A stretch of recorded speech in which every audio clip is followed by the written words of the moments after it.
2024 లేదా 25లో డిగ్రీ లేదా బీటెక్ చదివారా? సాఫ్ట్‌వేర్ జాబ్ కోసం ఎదురు చూస్తున్నారా? అయితే కోడ్ జ్ఞాన్ 100 డేస్ కోర్సులో చేరండి. జాబ్ సాధించండి. Welcome to Suman TV. నేను మీ సుమన్ టీవీ. నాకు కస్టడీ బ్లాక్మెయిల్, అసలు దీనికి సంబంధించి చట్టాలు ఏం చెప్తున్నాయి, ఈ కస్టడీ బ్లాక్మెయిల్ అంటే ఏంటి అనేది ఈరోజు మనతో పాటు ప్రముఖ అడ్వకేట్ శశికాంత్ గారు ఉన్నారు. వారి మాటలు తెలుసుకుందాం. Hello sir. నమస్తే. సార్, ఆ కస్టడీ బ్లాక్మెయిల్ అంటే ఏంటి సార్ అసలు? ఈ కస్టడీ బ్లాక్‌మెయిల్ అనే పదము ఎక్కడి నుంచి స్టార్ట్ అయిందంటే, ఈ భార్య భర్తని లేకపోతే భర్త భార్యని ఒక కస్టడీ దగ్గర బ్లాక్‌మెయిల్ చేస్తూ ఉంటారు. అదే ఆ పిల్లల కస్టడీ. దాన్నే కస్టడీ బ్లాక్‌మెయిల్ అంటారు. దాన్ని వెపన్లా వాడతారేమో. దాన్ని ఒక పెద్ద ఆయుధంలాగా వాడతారు. భార్యాభర్తలు డివోర్స్ ఇష్యూలో ఉన్నప్పుడు ఒకవేళ ఆ పిల్లవాడు గనుక భార్య దగ్గరే ఉండిపోతే కొన్ని సందర్భాల్లో ఆ భార్య ఆ పిల్లవాడిని వెపన్ లాగా వాడటం జరుగుతుంది. మనం ఒక 4, 5 సందర్భాలు డిస్కస్ చేసుకుందాము నారాజ్ గారు. మొదటిగా గనుక మనం చూస్తే, అసలు నువ్వు నాకు ఈ పిల్లవాడిని నేను నీకు ఎందుకు చూపియాలి? నేను నీకు చూపియాలి అంటే నా మీద నువ్వు పెట్టిన అలిగేషన్స్ అన్నీ విత్‌డ్రా చేసుకో. భార్య ఒకవేళ డివోర్స్ ఇచ్చినా దానికి మళ్ళీ కౌంటర్ వేసినప్పుడు భర్త గనక ఇవన్నీ ఫాల్స్ అలిగేషన్స్ అసలైనవి ఇవి అని ఎవిడెన్సెస్తో పాటు పెట్టినప్పుడు ఖచ్చితంగా భార్య నువ్వు డైవర్స్ నా మీద ఏదైతే అపనిందలు మళ్ళీ వేసావో అవన్నీ డ్రాప్ చేసి మర్యాదపూర్వకంగా మ్యూచువల్ కన్సెంట్ డైవర్స్కి వచ్చేస్తే ఓకే, లేదంటే నేను నీ కొడుకుని ఇంకా నీకు జీవితంలో చూపిను అంటది. అదొక టైప్ ఆఫ్ బ్లాక్మెయిలే కదా. మొదటిగా అది జరుగుతుంది. సరే, కొన్ని సందర్భాలు ఇంకొన్ని సందర్భాలు ఎలా జరుగుతుందంటే, భార్య ఇష్టం వచ్చినట్టు బయట షాపింగ్ చేసుకుంటూ ఉంటుంది, ఇష్టం వచ్చినట్టు తిరుగుతూ ఉంటుంది. ఈ అసలు భర్తని వదిలేసిన బాధే ఉండదు, డివోర్స్ నడుస్తుందన్న ఆలోచన కూడా ఉండదు. ఇష్టం వచ్చినట్టు షాపింగ్ చేసుకుంటూ ఉంటుంది, ఆ డబ్బులు సరిపోవు. ఎప్పుడొస్తే భర్త పిల్లోడిని చూడాలనిపించి ఫోన్ చేస్తాడో వెంటనే నాకు ఒక 20,000 కావాలి, లేదంటే నాకు 30,000 కావాలి, అప్పుడే నేను నీ కొడుకుని నీకు చూపిస్తాను, లేకపోతే చూపిను. అదొక ఎమోషనల్ బ్లాక్మెయిలే కదా. అవును. రైట్. అది ఎంత ఘోరమో చూడండి. సొంత కొడుకుని చూపిస్తానికి భార్య నువ్వు డబ్బులు ఇస్తే కానీ నేను చూపిను అంటది. అదేదైనా స్కూల్ ఫీజులు కడతానికా, లేకపోతే ఏదైనా పిల్లవాడికి బట్టలు కొనటానికా, లేకపోతే తిండి పెడతానికా అంటే కాదు. ఈ భార్య ఏదైతే సుఖాలకి మరిగిందో ఆ డబ్బు గురించి భర్తని బ్లాక్మెయిల్ చేస్తాం మొదలు పెడుతుంది. కొన్ని సందర్భాల్లో భర్త మీద అంటే తండ్రి మీద ద్వేషం పెరిగేలాగా పిల్లలకి ట్రైనింగ్ చేస్తూ ఉంటారు కొంతమంది. అంటే నేనే మంచిదాన్ని, మీ డాడీ అసలు మంచోడే కాదు, నన్ను ఇలా చేస్తాడు, నన్ను అలా చేస్తాడని ఇంకా కలిపి కలిపి కలిపి మసాలా మసాలా మసాలా డైలీ ఆ కొడుకు ఒక కైండ్ ఆఫ్ నెగిటివ్, ఆ కొడుకు బ్రెయిన్లోకి నెగిటివ్ మానియా ఒకటి పంపించేస్తుంది. ఆ సెంట్రిక్ క్యారెక్టరిస్టిక్స్ అండ్ ట్రేట్స్ అన్ని నింపి అన్నీ నింపేసి ఇంకా ఎలా అవుతుందంటే కొన్నాళ్ళకి తండ్రి పేరు తీయగానే కొడుకు ఒకలాగా ఫేస్ పెట్టేస్తాడు. ఇది చాలా ప్రాక్టికల్గా చెప్తాను నాగరాజు గారు. True sir. నా దగ్గరికి భార్య పిల్లలతో పాటు వస్తాం జరిగింది. ఆ తండ్రి పేరు తీస్తేనే పిల్లలు ద్వేషం ప్రకటిస్తున్నారు. నేను కాదండి, మా పిల్లల్ని అడగండి కావాలంటే, వాళ్ళకి కూడా ఆ తండ్రి మీద 1% కూడా ప్రేమ లేదండి. అంటే పిల్లలు కూడా అలాగే వాళ్ళ అమ్మ చెప్పింది అంటున్నారు. వేస్ట్ ఫెలో అండి మా డాడీ, ఎందుకు పనికిరాడు, ఇంకేం చేయాలి సార్, తప్పదు, డైవర్స్ ఇచ్చేసేమనండి మా మమ్మీకి.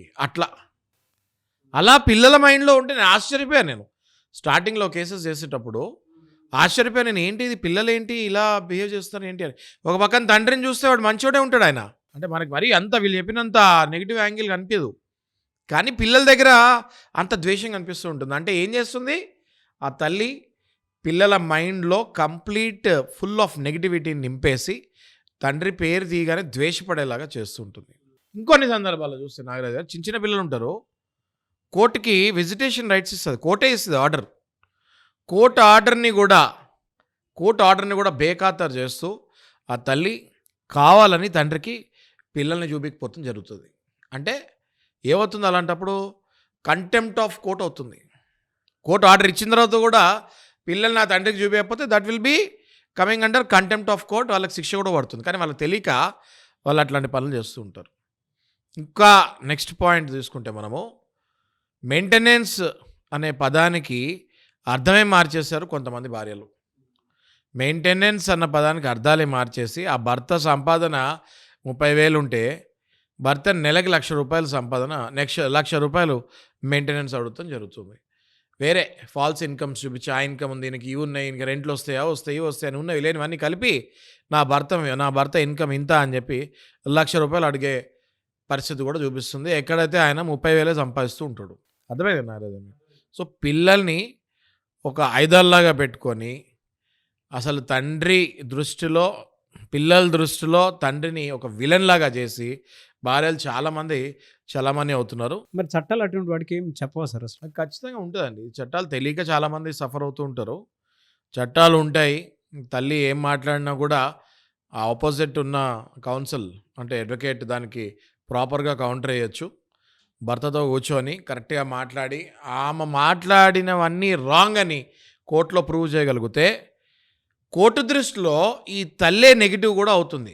నాగరాజు గారు, జడ్జి గారి దృష్టిలో ఎవరైతే ఈ తల్లి నెగిటివ్ ఇంపాక్ట్ నింపింది అన్న ఒక క్లూ కనుక ఇటు సైడ్ నుంచి అడ్వకేట్ చెప్పగలిగితే కోర్టు దృష్టిలో ఆ తల్లి 100% నెగిటివ్ అవుతుంది. ఏ సెక్షన్స్ వర్తిస్తాయి సార్? 125 CRPC అని ఉండేదండి. అంటే దానికి అది మెయింటెనెన్స్కి అది అప్లికబుల్. ఎప్పుడైతే ఈ తల్లి వేసిన అభియోగాలన్నీ రాంగ్ అని ప్రూవ్ అవుతుందో, ఇక్కడ సెక్షన్స్ కాదు నాగరాజు గారు, ఎప్పుడైతే తల్లి చెప్పినవన్నీ రాంగ్ అని ప్రూవ్ అవుతుందో పిల్లవాళ్ళని తండ్రి హ్యాండ్ ఓవర్లోకి పంపించే ఛాన్సెస్ ఉంటాయి. మీకు అర్థమైంది కదా నేను చెప్పింది? అంటే పిల్లలు ఇప్పుడు దాకా తల్లి హ్యాండ్ ఓవర్లో ఉంటే ఆ పిల్లల్ని ఈ తల్లి మొత్తం అన్ని చెప్పినవన్నీ అబద్ధాలే అని కనుక మనం ప్రూవ్ చేయగలితే క్రాస్ ఎగ్జామినేషన్లో 100% ఆ పిల్లల్ని తండ్రి హ్యాండ్ ఓవర్ చేసే ఛాన్సెస్ కూడా ఉంటాయి. ఎందుకంటే పిల్లవాడికి గుడ్ పేరెంటింగ్ అవసరం. చిన్నప్పటి నుంచే ఇట్లా అబద్ధాల కోరు దగ్గర పెరిగితే పెద్ద అయిన తర్వాత వాళ్ళు కూడా అలాగే తయారవుతారు. మేబీ వాళ్ళు ఈ అబద్ధాలని వేరేలాగా వాడి ఇంకా సమాజానికే వాళ్ళు డేంజర్ అవ్వచ్చు. కాబట్టి ఇట్లాంటి అబద్ధాలు మాట్లాడే ఆడవాళ్ళకి నేను ముఖ్యంగా చెప్పేది ఏంటంటే, మీరు చెప్పే అబద్ధాలన్నీ రాంగ్ అని ప్రూవ్ అవుతే పూర్తిగా మీ దగ్గర నుంచి పిల్లల కస్టడీయే అవతల వైపుకి వెళ్ళే ఛాన్సెస్ ఉంటుంది. కాబట్టి మీరు ఏదో చట్టం ఏమీ చూడదు, నేను చెప్పినల్లా నమ్మేస్తుంది అనుకుంటే అది చాలా రాంగ్. అది చాలా సందర్భాల్లో మనం ఆపోజిట్ వాళ్ళని రాంగ్ ప్రూవ్ చేసిన సందర్భాలు కూడా ఉన్నాయి. అసలు నార్మల్ విజిటేషన్ రైట్స్ అంటే బ్లాక్మెయిల్ చేయకుండా నార్మల్గా తండ్రికి టైంకి చూపిస్తూ ఉంటే పిల్లవాడు ఆమె కస్టడీలోనే ఉండేవాళ్ళు.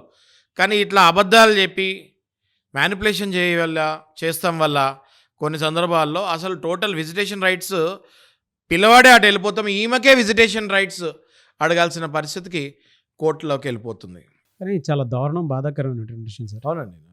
ప్రతి ఒక్కరు మీలాంటి వాళ్ళ దగ్గర కౌన్సిలింగ్ తీసుకోవాలని మాత్రం కోరుకుంటున్నటువంటి విషయాల్లో అంటే ఏ విధంగా ముందుకు వెళ్ళాలి అంటే రాంగ్ చెప్పి కోర్టు టైం వేస్ట్ చేస్తే కోర్టు ఆగ్రహానికి గురవుతారు కదండి. అంతే సార్. డెఫినెట్లీ ఇప్పుడు కోర్టు కొన్ని వేల లక్షల కేసులు అండి, కోర్టులు సరిపోవట్లేదు, మనకి కోర్ట్స్ సరిపోవట్లేదు, కొన్ని వేల లక్షల కేసులు అయిపోయినాయి.